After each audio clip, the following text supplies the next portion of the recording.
For today's lesson, we're going to be going over cubic polynomial, that you are going to be finding in paper 1. So let's go over what you should expect.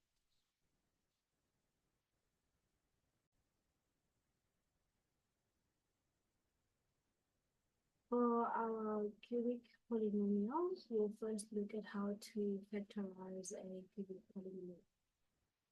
This is a basic cubic polynomial that is x to the power of 3 plus or minus b cubed, and you can factorize it in that sense. So if we have a positive, then x plus your x and b will have a positive. You'll have a negative over here, and you'll have a positive over there. If it is negative, then you'll have a negative over here, a positive over there, and a positive over there. And then you can just factorize it like you factorize any quadratic equation with regard to the loss. Here they gave you an example where you have a coefficient, and that coefficient can be written in terms of a cube. So you get ax plus b. If it is a plus, you get ax plus b, x squared minus a multiplied by b, x plus b squared. If it is a negative, then you would get ax minus b, x squared plus a multiplied by b, x plus b squared. So some of them, they're not as simple as this one, and then we'll go into the field of how to then find the vectors. First, we'll look at the remainder theorem. It says here there is an easy method to determine the remainder, and it's called the remainder theorem. It says when the polynomial is divided by x plus a, the remainder is given by the substituting the value of a negative a into a formula. For example, let us say that we're going to divide x plus 2, and we're going to divide this f of x, which says x squared plus 6x plus 9 by x plus 2. The remainder would, for us to just substitute in a minus 2 in there, and we will get feedback as 1. So the remainder is 1.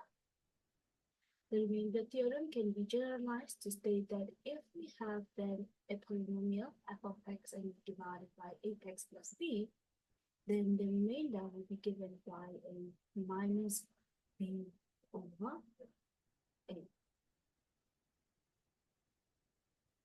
Right, so in this case, our a was to b, our a is 1, and our b is 2.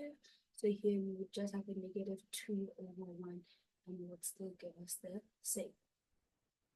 So then we move on to the theorem vector. The theorem vector says the remainder theorem states that when f of x is divided by 8x, the remainder is going to be substituting a negative b over a into our equation.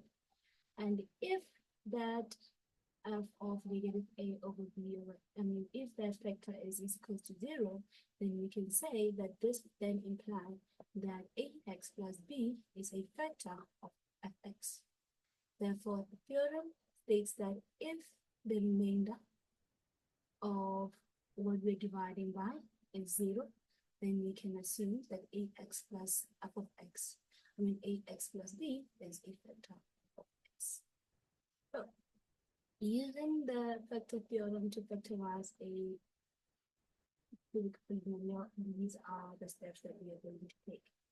First, we're going to look at the constant term of the cubic expression d and list all its factors. Then we're going to substitute in the variable x with the factor d until we find the value of 0, right? So we're trying to get what is the factor. Then we're going to use the factor theorem to write out the linear factor of the expression and use expression to construct the matching quadratic factor in long bracket and factorize the quadratic factor if possible. Now, when it comes to this part here, I normally just do a long division to solve for the factors.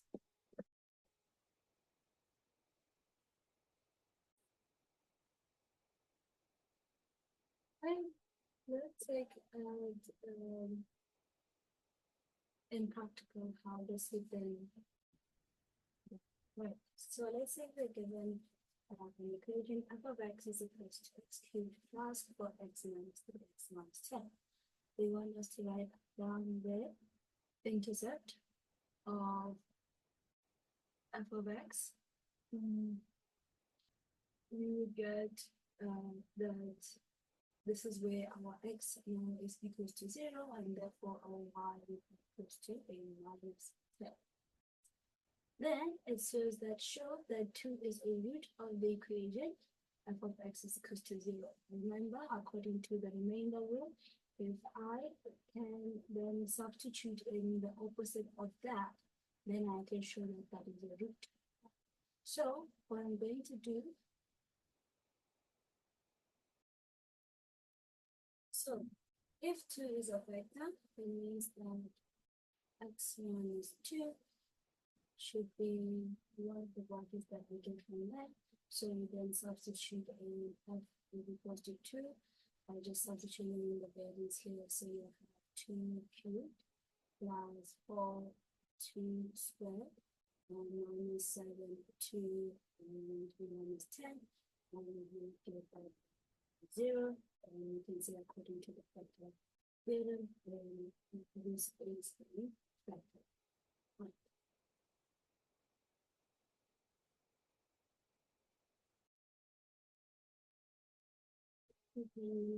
One is the step number 1 there is to find factors of our 100%, and we use that to try and guess which one is a factor, and minus 2 is a factor of actually 2 in this case is a factor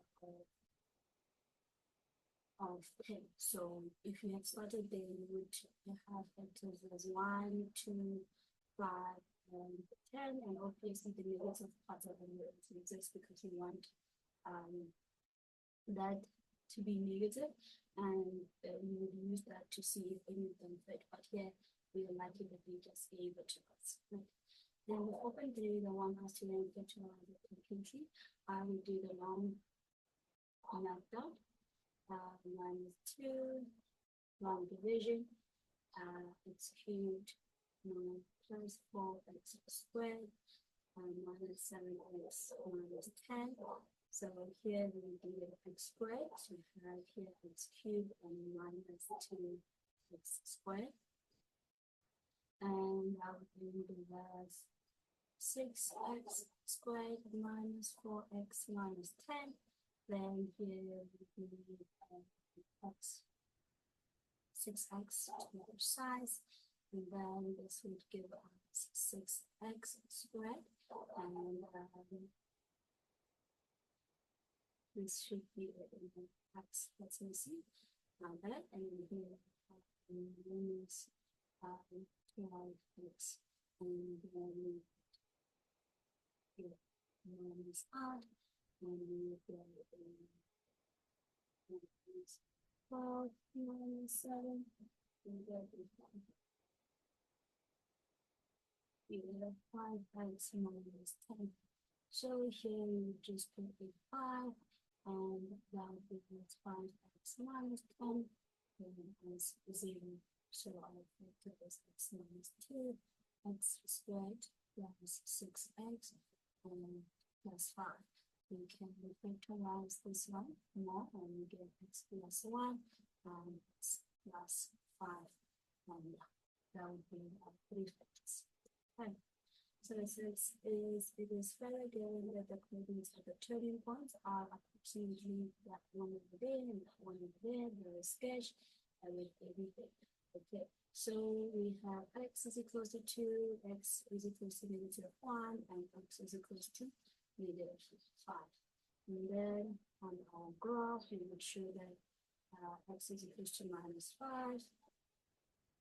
X is equals to, let's put it somewhere here, minus 2, minus 1, and then we have minus 2 then.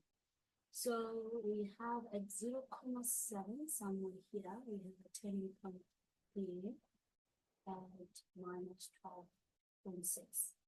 And negative 3, we have a turning point to 7. Let's just take it up a little bit at 20.8, and we have a y-intercept, and we have an intercept equals something.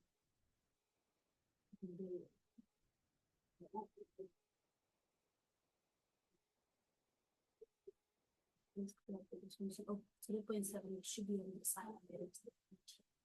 So here comes our graph going down, cutting our y-intercept, going up, going to the turning point, and we have dropped. So it says use the graph to determine the values of x for which the derivative will be 0. This is right now our graph is decreasing. It should be between that point and that point over there. So these 2 points over there. This is not allowed to up, and we have graph decreasing. The gradient of the tangent of f will be a minimum.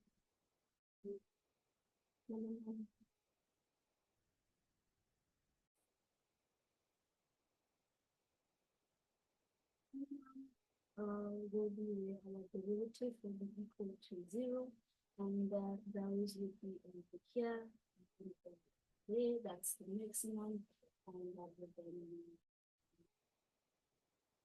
And here it says that the first derivative multiplied by the second derivative must be less than 0.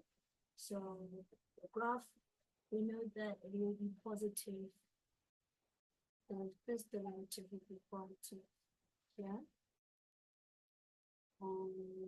Also positive. And here will be negative, and it will also be positive. Now, when it's concave down, your second derivative, so we don't know where the thing of